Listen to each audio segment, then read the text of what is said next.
Hello everyone, in this video Faisal How Gadget channel will share how to power off on Xiaomi Redmi Note 12 and Xiaomi Redmi Note 12 Pro.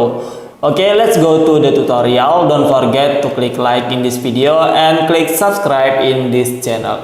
Here you can do power off like most cell phone. To power off, you can press the power button and volume up together like this.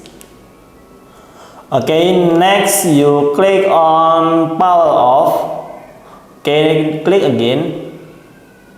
Yup, successfully. To power on, you can long press the power button like this.